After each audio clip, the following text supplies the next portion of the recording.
Selamat malam. Good afternoon, ladies and gentlemen. My name is Farah Wardani. I'm your host for this program, ReConnect, Recollect, Connecting Culture, Art, Science to UK Indonesian Museum Collections.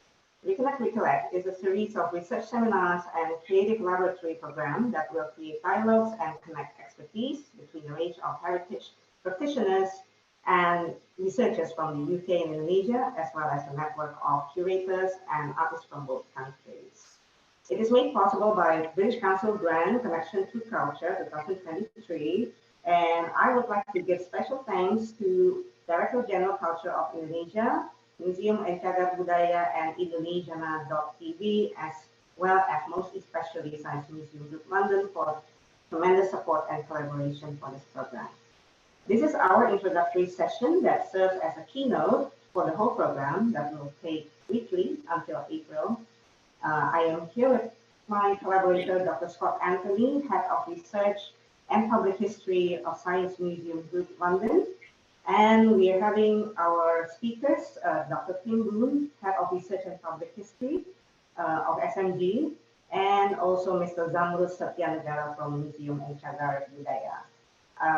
Pak Kustanto, our Acting Vice Director of Museum Cagar Budaya, had to attend some other urgency, so he apologized for cannot be able to attend this session. But the Museum Cagar Budaya will be represented by Mr. Zamrud Satyanegara. So before we start, we have a message on video from our Directorate General of Culture, Dr. Hilmar Farid, who will open this program for us. So Ali can share the video now.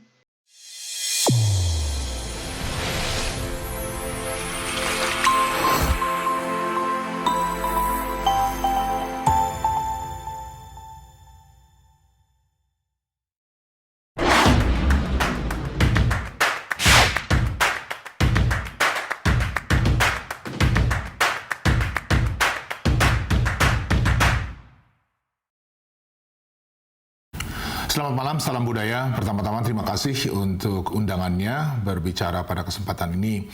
Dan saya senang sekali adanya program ReConnect dan Recollect yang merupakan sharing session dan juga short course untuk melihat hubungan di antara Indonesia dan UK melalui koleksi museumnya. Ya, ini satu inisiatif yang saya kira sangat menarik dan juga penting.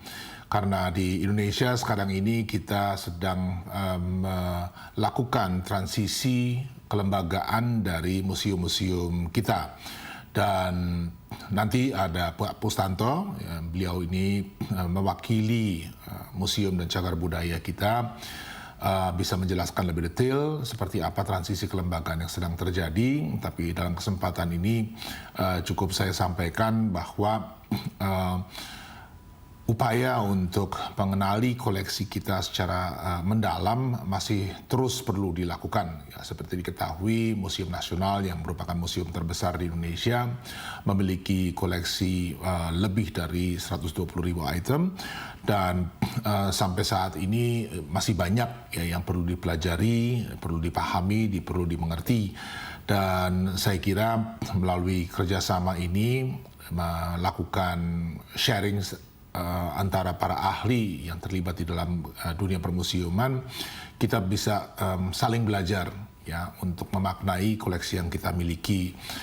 Tentu karena ada hubungan historis juga antara Indonesia dengan Inggris sebelumnya, dan berharap ya bahwa melalui kegiatan ini kita sama-sama ya bisa belajar lebih banyak, dan khususnya untuk teman-teman dari Indonesia bisa menimba pengalaman dari teman-teman di UK yang sudah punya tradisi permuseuman yang sangat panjang ya. Saya kira itu yang bisa disampaikan, dan terima kasih sekali lagi atas undangannya. Berharap seluruh kegiatan bisa berjalan dengan baik dan sukses. Demikian, salam budaya.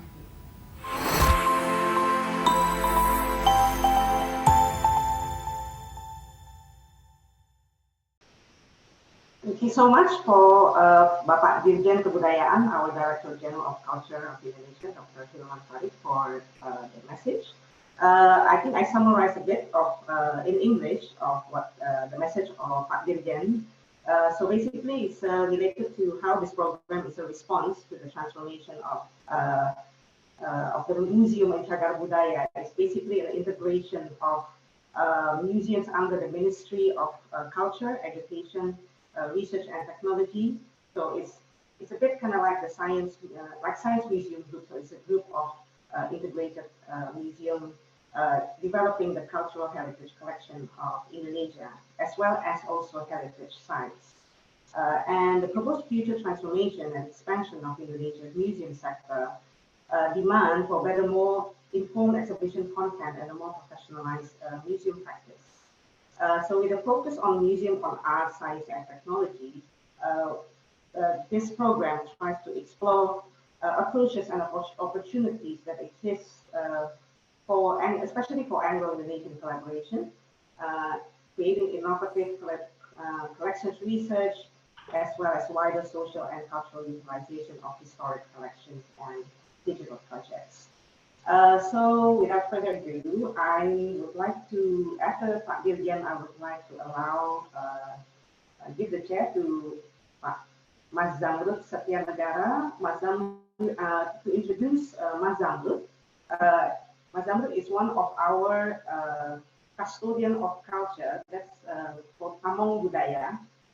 It's a term uniquely in the Directorate General of Culture infrastructure. It basically translates like gatekeeper or custodian, cultural custodian. But in practice, Mas Zamrud is in charge for curatorial and exhibition management, especially has been an integral person and key person at the National Gallery of Indonesia. We call it GALNAS, developing collection, curatorial, and exhibition strategies for the museum. Mas Zamrud will present in Bahasa, and I will assist in the English summaries along the way. So please, I welcome Mas Zamrud to give us an introduction about the MCD and its plans. Terima kasih. Oke, terima kasih Mbak Wah, thanks for everybody, so Dirjen, dan semuanya yang ada di forum. Oke, terima kasih Mbak Wah for inviting me to this event of collaboration.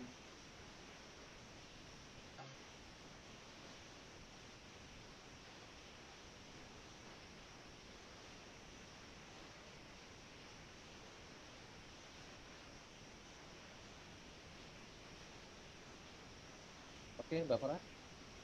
Yes, you can see it. Perfect. Okay. Silakan, Mas. Yes, Museum dan Cagar Budaya merupakan bentukan baru dari Direktorat Jenderal Kebudayaan, Kementerian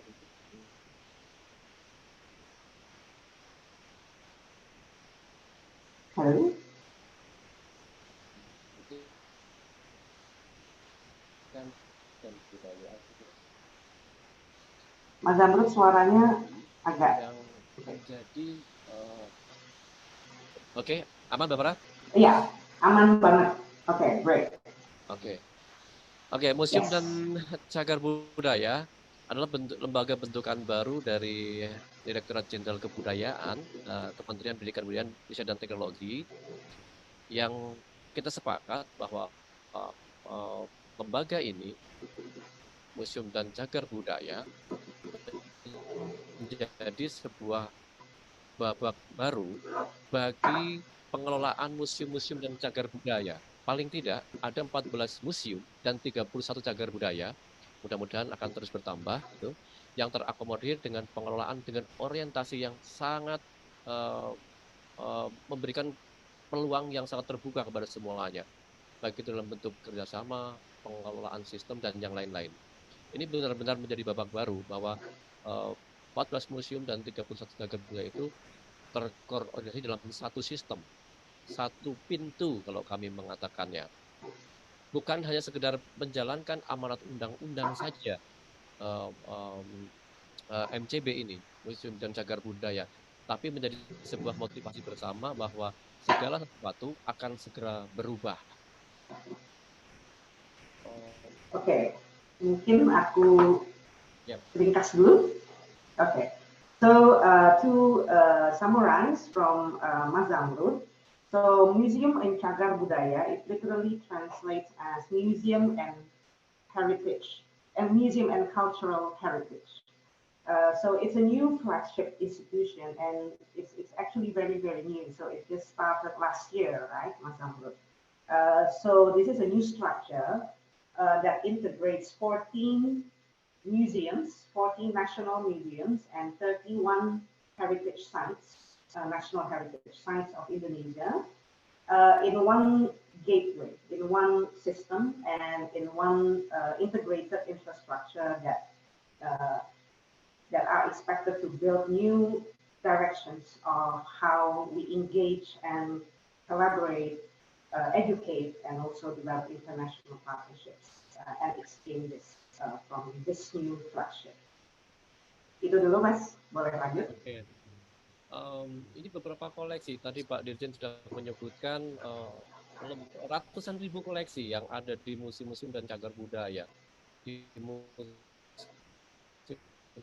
nasional saja sekitar 120-an koleksi, belum ada di museum-museum lain yang tentu saja jumlah dan secara kualitas menjadi prioritas bagi kami untuk mengelola lebih serius.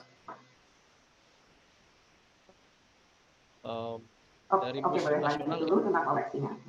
Oke. Jadi ini dari museum nasional ya. Ini. Oke, ada penjelasan tentang ini. Museum nasional, ada museum. Ini adalah beberapa koleksi unggulan dari museum nasional. Tentu belum semuanya bisa dimunculkan dalam presentasi ini, tapi paling tidak beberapa koleksi ini bisa memberikan pengantar kepada kita bahwa koleksi yang dimiliki oleh MCB adalah benar-benar koleksi yang mempunyai nilai dan arti penting bagi sejarah. Okay.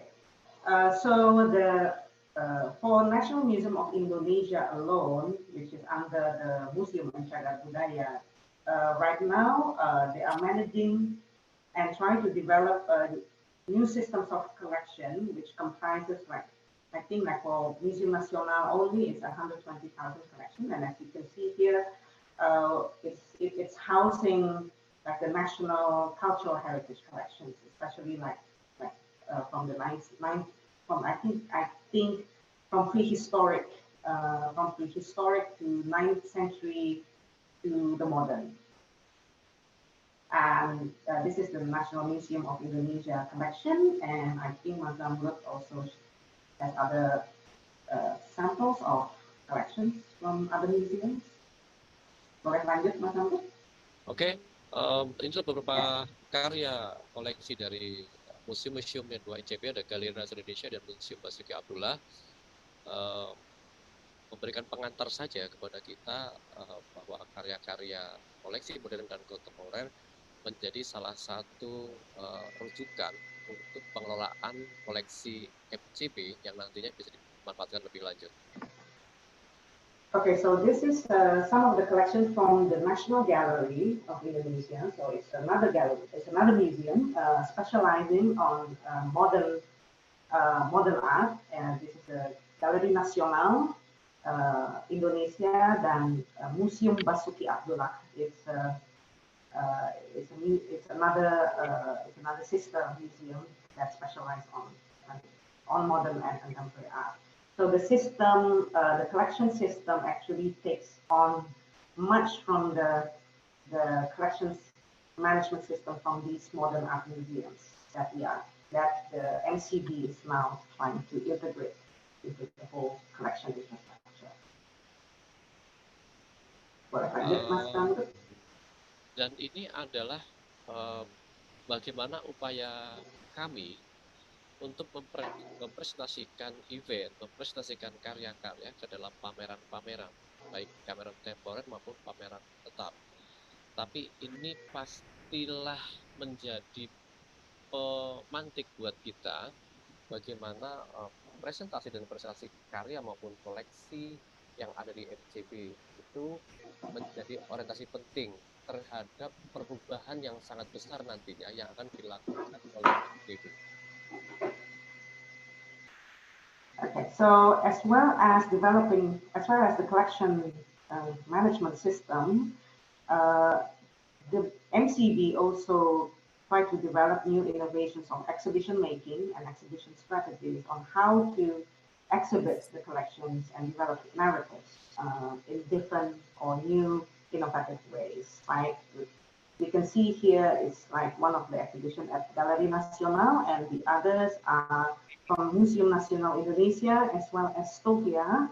It's called the National Awakening Museum, but actually it's a medical heritage museum, which takes upon our first medical school built in late 19th century. So this is an example of the new exhibition strategies of the MCB. Boleh lanjut, Mas Samrut? Satu komitmen dari MCB adalah menjadi ruang jelajah warisan budaya dan sejarah yang bersifat kolaboratif dan mendorong kreativitas perubahan sosial serta karakter yang berbeda.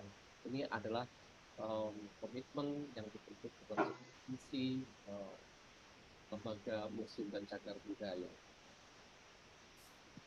So one of the vision and roadmap of MCB is trying to enforce initiatives that takes on especially emphasis on collaboration, creativities, trying to endorse social change, and as well as character building, which is a culture-based character building for the society.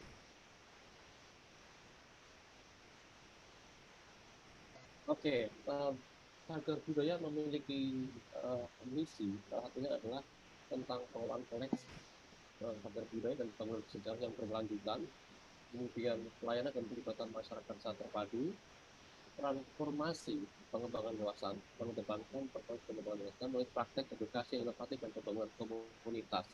Ada 6 Bapak Ibu sekalian, tapi kita akan mulai di halaman berikutnya, kita lengkapi dulu. 6 inilah yang menjadi misi Museum dan Cagar Budaya. Yang keempat, menjalin kepercayaan kuat antara para pembangunan yang berbasis kemitraan.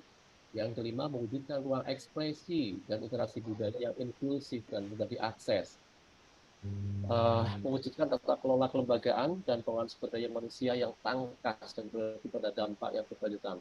Di misi ini saya coba ada board, Mbak Farah, saya coba beberapa kata kunci yang bisa dijadikan concern kita, bagaimana pengelolaan kolektif cagar budaya yang berkelanjutan. Kemudian number 2 is pelayanan dan pelibatan masyarakat. Kemudian number 3 transformasi pengembangan wawasan. Wordnya itulah keywordnya. Okay.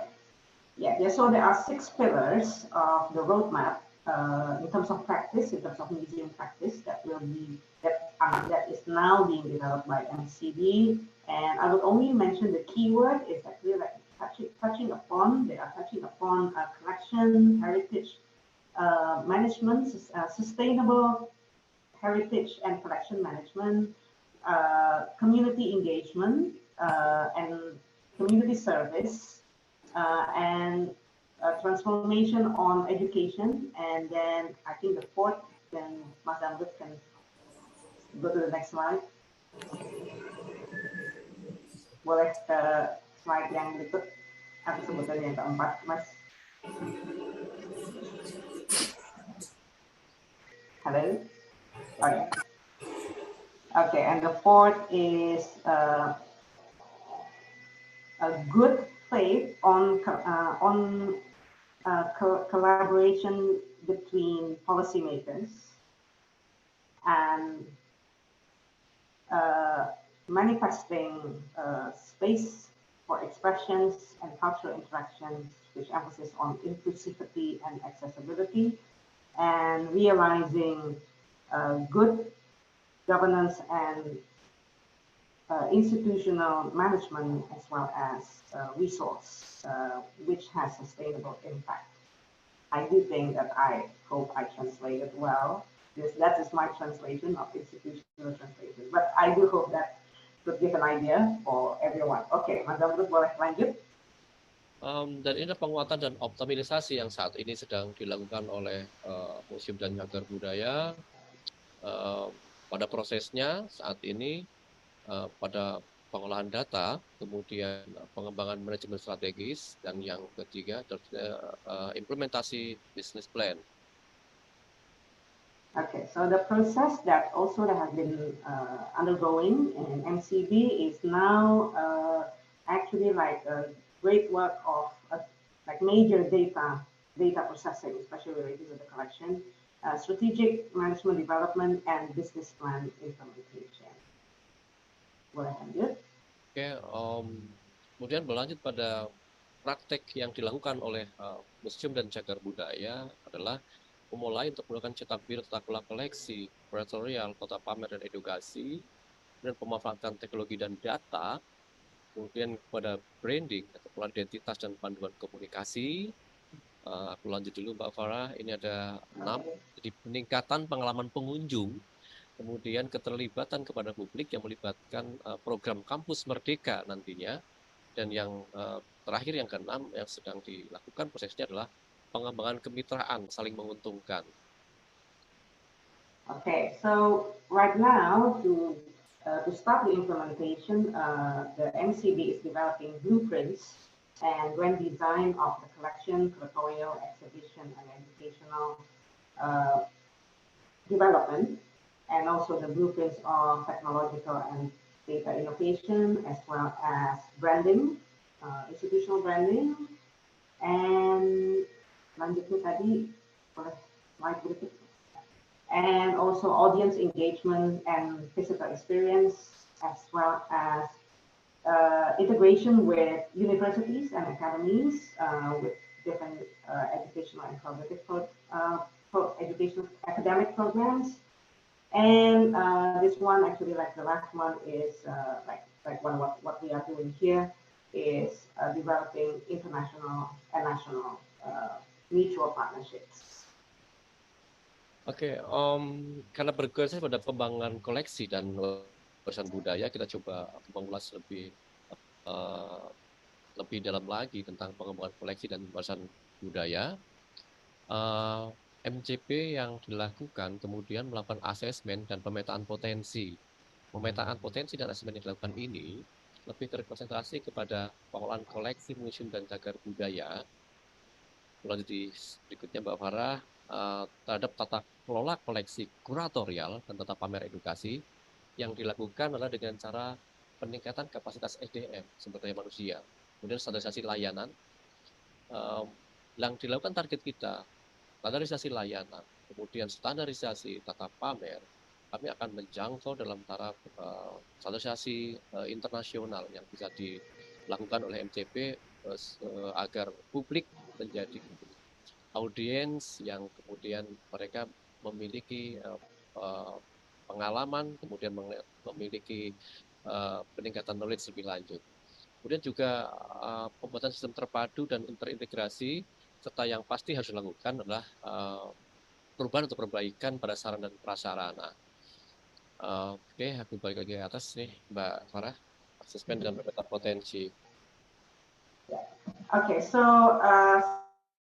and really hope to be able to develop partnerships, especially in these areas, which are as follows: research and analysis, data or archiving and documentation, exhibition making, conservation and restoration, public programs, and other forms, various wide range of forms and collaboration, orientating in the optimization of collection accessibility for public, and I think global public. Kuncinya adalah bahwa museum dan cagar budaya adalah bentuk pelayanan terhadap masyarakat yang di dalamnya tentang informasi koleksi, keragaman, tentang kekayaan cagar budaya dapat terinformasikan dengan baik, dapat diakses dengan sangat mudah, dan dimanfaatkan secara maksimal. Okay, so basically, like Museum in Cagar Budaya is emphasizing on the accessibility and information of collection, diversity, and the richness of Indonesia's heritage sites, so that it can be uh, informed and it can be utilized by the public and accessed with in fruitful and insightful educational ways for public interest.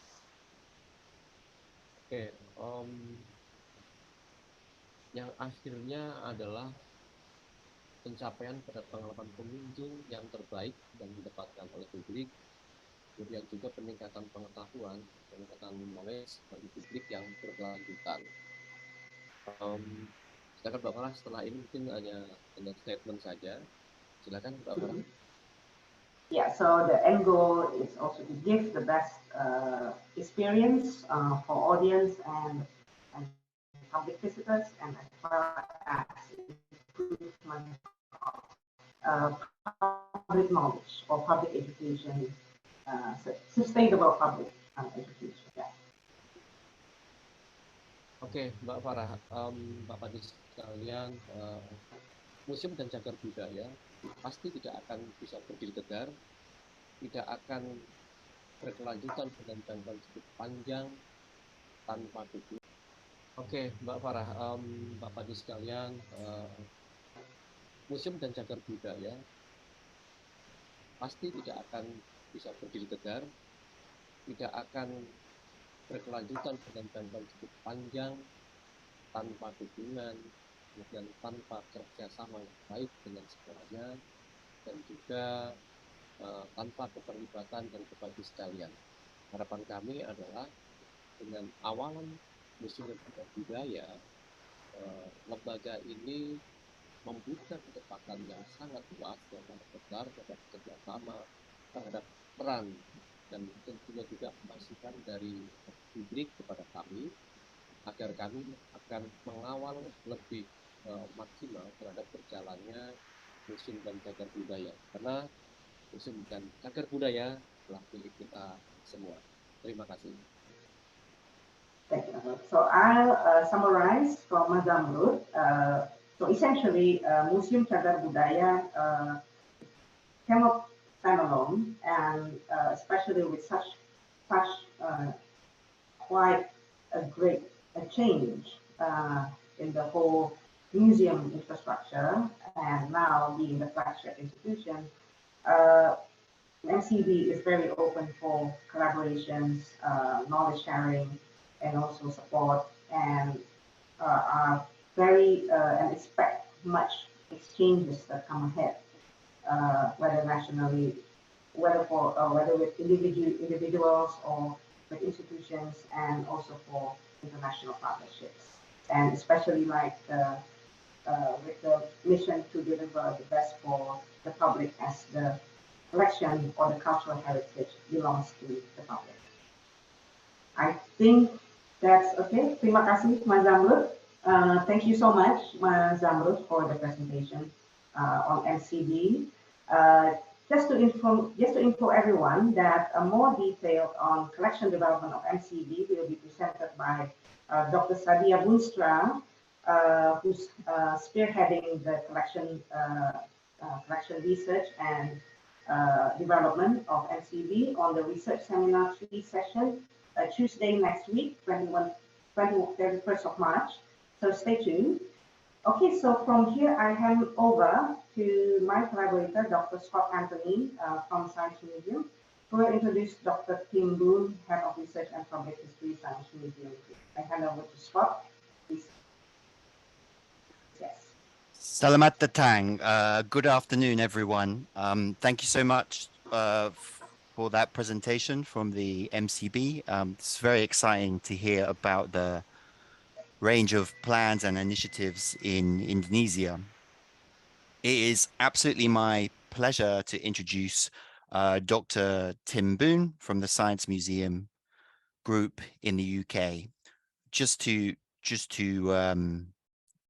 share, just for information, the Science Museum Group is a group of museums, not science centers, and the group includes the Science Museum in South Kensington in London, and the National Railway Museum in York, the Science and Industry Museum in Manchester, the National Science and Media Museum in Bradford, and several other significant sites. So that problem the MCB has of having many sites and many museums and getting them to work together is something that the Science Museum Group is also familiar with.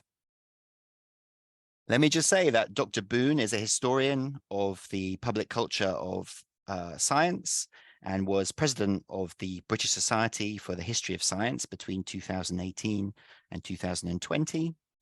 He is currently the principal investigator on the Congruence Engine, which is a £3 million research project, which explores new ways of developing digital methods of bringing together separate collections, disparate collections, geographically separate collections, again, addressing some of the problems that the MCB are also currently addressing.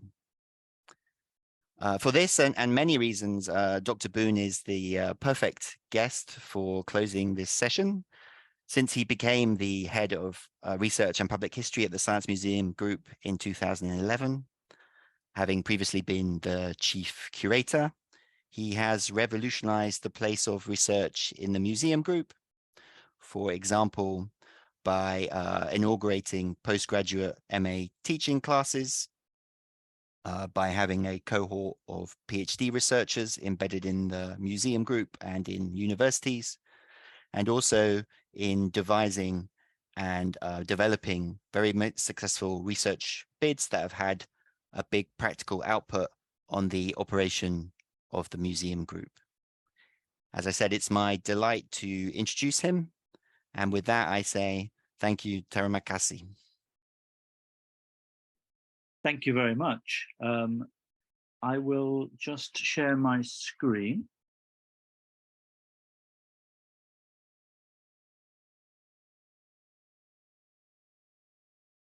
And I hope you can see my slides now. Well, thank you very much, Scott. Thank you very much, Farah, for introducing me to talk to your group. And I'm delighted to have the opportunity to speak to you all about the research practice that we built up at the Science Museum Group over the last dozen years. This talk will be more focused on scholarship and research than Zamrud's a very wide-ranging talk that we've just heard. As Scott mentioned, we have 4 major museums in our group in different parts of Britain, and we also have a very substantial museum storage site, which is on an airfield about 80 miles from London. And we are the most substantial group of science museums in Britain, some might say the world. The collection holds over 7 million items, of which the majority are library and archive items and photographs, but we do hold more than 500,000 material artifacts, machines, instruments and devices, everyday domestic items of all kinds, from cars to teaspoons. We hold in our care one of the world's most substantial medical collections, which is the Wellcome collection for the history of medicine, which is 100,000 items from the history of medicine, mainly from Britain and Europe, but also from other parts of the world as well. The aim of the Science Museum Group's research function is to support and to develop world-class research activity that enables the group to care for, to meaningfully interpret and creatively display the Science Museum Group collection. So I'm just going to spend the next few minutes on these 3 headings. Farah, I'm just wondering, did you want to do some translation from what I'm speaking? Sorry, I can't hear you. Oh, it's all right, Tim. It's already announced for the participants that it's going to be conducted in English. Okay. Okay, I just wanted to check if I said too much. We'll summarize post-event. Yeah, it's all right. Thank you. I'll say a little bit about the three foundations of the research activity for the Science Museum Group, and I'll also explain our title, Research and Public History, which I think will resonate with some of the things that Zamrud was talking about. I'll say a little bit about the changing policy and funding environment for research for museums in Britain. I'll talk a little bit about the Congruence Engine project that Scott mentioned, and then I'll be over. Okay, so the Science Museum is really sort of based, Science Museum Group's research activity is kind of really based in three areas. One is that we physically have places where research happens across our museums, and especially in South Kensington.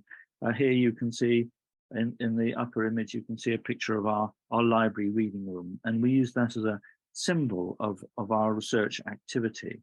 The Research Centre is a home for our funded research projects, and we've had about 38 funded research projects in the last dozen years. So that means that we have research fellows and students and research associates all work with us at the Science Museum. This is also a home for the conferences and workshops and seminars, of which we have a significant number every year. And across the Science Museum Group in Manchester and Bradford and York, we also have facilities for holding events. I know that you have a particular interest in medical museums, and in 2019, we opened a new suite of medical galleries at the heart of the museum on the first floor, a very substantial range of 4 major galleries in the museum. And in association with that, we acted as host to half a dozen research fellows who worked on different aspects of our very substantial collection. And then, speaking of our master's and doctoral training, every year we teach a master's option in curating science and technology for University College London for their Science and Technology Studies master's program. And we're currently looking under Scott's stewardship to expand our master's teaching, which we find is a very powerful way of engaging young scholars with our collections. We also have a very substantial doctoral program, which, like a lot of our research, is funded by the British Arts and Humanities Research Council, which is part of United Kingdom Research and Innovation. So far, under that scheme, which has been running for the last 10 years, we have had 66 doctoral students. And the students very often help us to understand parts of the collection that haven't been very well researched so far. So, for example, we've had a doctorate all about our very large collection of spectacles, eyeglasses, all the way across to a doctorate entirely concerned with one object, a rather extraordinary 1960s music synthesizer called the Oramic machine, invented by a woman called Daphne Oram. The doctorates also in their technique range across conventional historical research, right across to the details of conservation techniques for some particularly difficult to conserve types of objects. And then the third leg of our research activity, and all these different types of research activity interact, is our online journal, the Science Museum Group Journal. And here you can see the front page of the latest issue, which has just come out a couple of months ago. And this particular one was a special issue all about the Congruence Engine project. But this is an online, open access, refereed journal. So it's a fully fledged academic journal, and we're coming up to 10 years of running this journal. When we get to issue 20 next year, that will be our 10th anniversary. 2 issues a year. If you haven't seen it, I very much encourage you to go online and take a look. We've published hundreds of papers, and what we're concerned with is what's interesting in science museums today. So whatever is of interest to the staff and associates of science museums, we want to publish on those topics. And the contents range from very specific papers about individual objects, right across photo essays, conventional academic historical papers, once again papers about conservation practice and about how people learn in museums. So I very much encourage you to take a look at that if you're able to. Let me say a little bit about public history. This is a term which is very popular, especially in North America, where a lot of university humanities faculties teach courses in public history. We, being a public organization, a museum open to the public, but also with this very significant academic activity, see there's a particular opportunity for doing research in the public realm. So if you like, we're a platform for research, which enables research to be enjoyed by the general public, whether that's through the exhibitions that result from research, or whether it's in the very rich events program that we run, or indeed from our publications and our websites.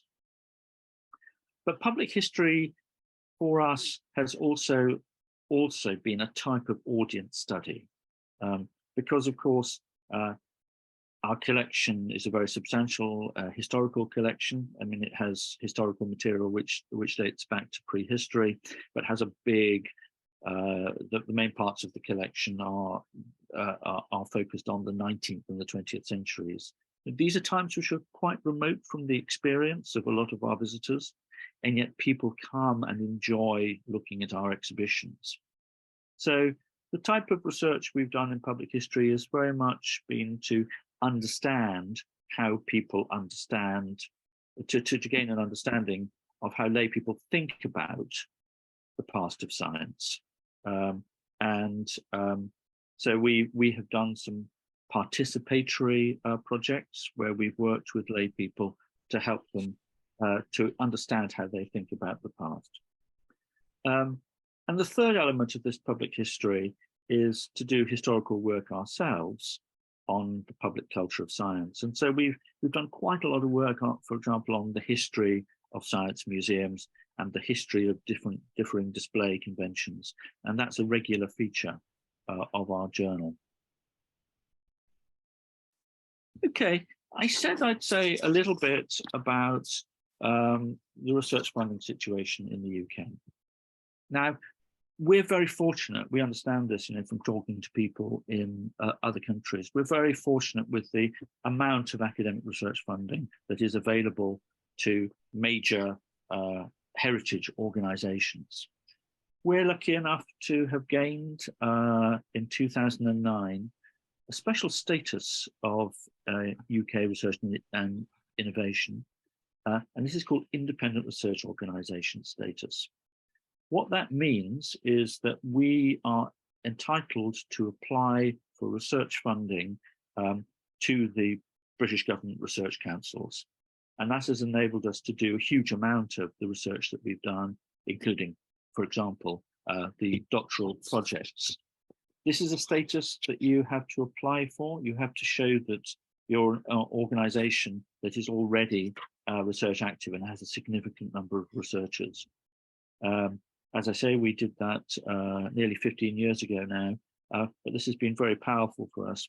And most of the major museums, libraries, archives, and galleries in Britain have been able to acquire this status. So there's quite a large group of us. And the Arts and Humanities Research Council, which holds the brief for heritage and history, has been very keen to invest in our museum, libraries, archives, and galleries sector. So we benefit from that enormously. Excuse me one moment. So this was celebrated, the 10 years of this was celebrated in 2017. The status started in 2007. And as I say, it's enabled us to gain traction in research. More recently, UK research and innovation have become really interested in unlocking the power of the collections held across these different sorts of heritage organizations. And they've invested in some studies and in some funding for research, so that the collections that are held, very many millions of objects across all the libraries and museums and galleries, can be made available for people to undertake research. And that most recently has resulted, about 4 years ago, in a funding scheme called Towards a National Collection. Towards a National Collection is government money which is devoted to research projects which are all about understanding how it can be possible to make all the collections of the nation available via a single portal or by linking across different organizations. We are fortunate at the Science Museum to have held both a small foundational award under this funding and also the Congruence Engine project, which Scott mentioned. And this is a project which is all about how it can be made possible to link across different kinds of collections. So to be able to link collections of museum objects, I mean, in this particular project, industrial object, this is a project about industrial history. So to link industrial objects with photographs, films, archives, paintings, everything. And we're carrying out a 3-year, £3 million project to explore how that can be done, but also what the benefits of being able to work across collections are. And it sounded to me from the previous talk that in the stage of your development, you're fortunate in defining your national collections management system at this stage so that it can automatically run across different organizations. In Britain, we're in a rather different position where every museum tends to have its own database and its own conventions, and also some really quite old cataloging principles representing our objects.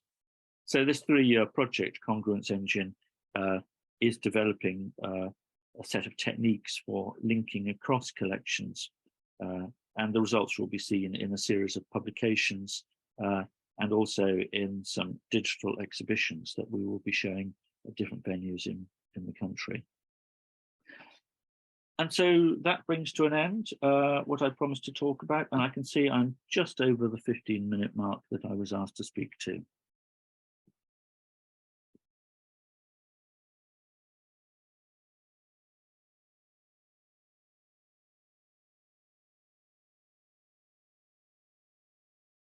Thank you so much, Tim. Are you wanting to wrap up, Farah?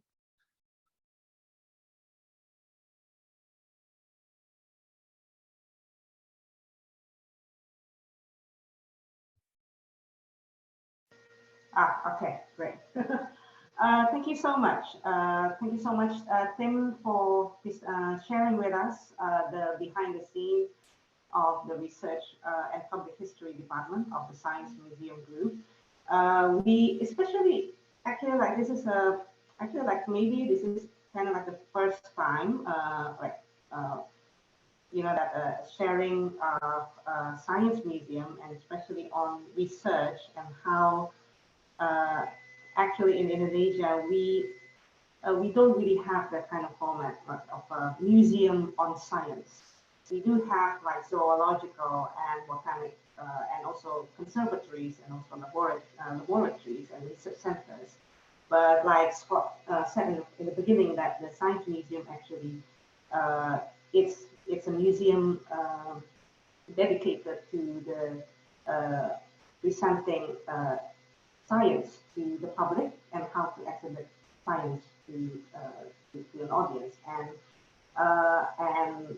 for us actually, like especially in our national collection, in the MCB collection, there's a lot of heritage science objects that have actually been understudied.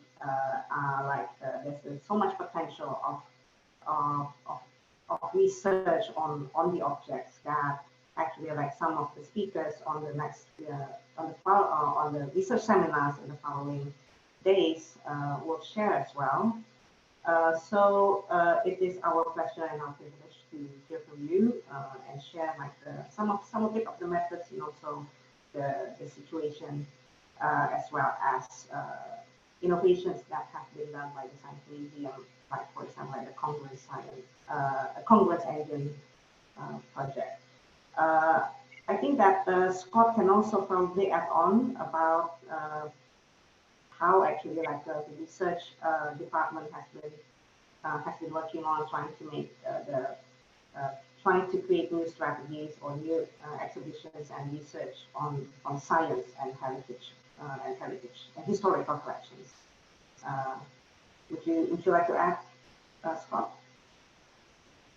Well, I'm a little bit conscious of time, Okay. but very happy to hear from people. I mean, I guess the good thing is this is a rolling program. This is sort of like an inaugural session.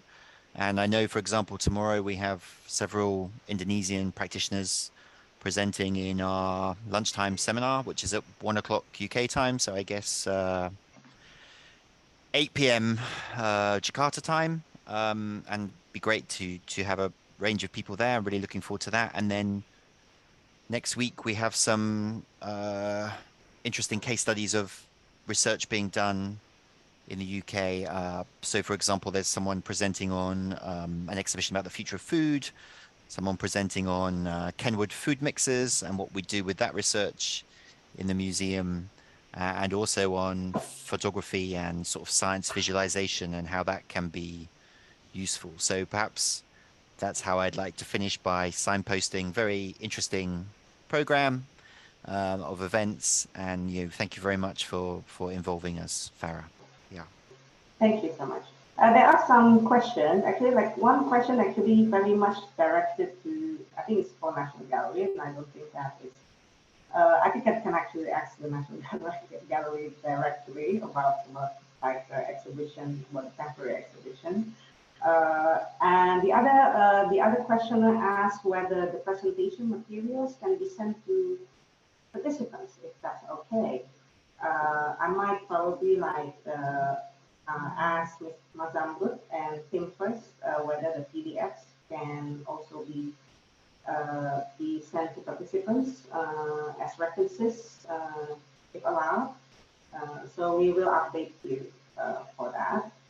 But yes, okay, so as we reach the end of our introductory session, so basically this opening session serves as a keynote for the following research seminars to come, and also we have a creative workshop at the end of March with Stefania Dardini. I think she's here also from Science Museum Group. And tomorrow is the start of our research seminar 1, and it's 3 experts from Indonesia sharing their methods and practices informing like new strategies in professional museum practice in Indonesia. So it's Lucy Visabila from Directorate General of Culture about lesson learned from her Museum Nasional exhibition and critical narratives of collection, exploring engagement of new themes that comprise from the repatriation of Dutch from Indonesian collections in the Netherlands and textiles and also coffee history that she develops from 2020 to 2022.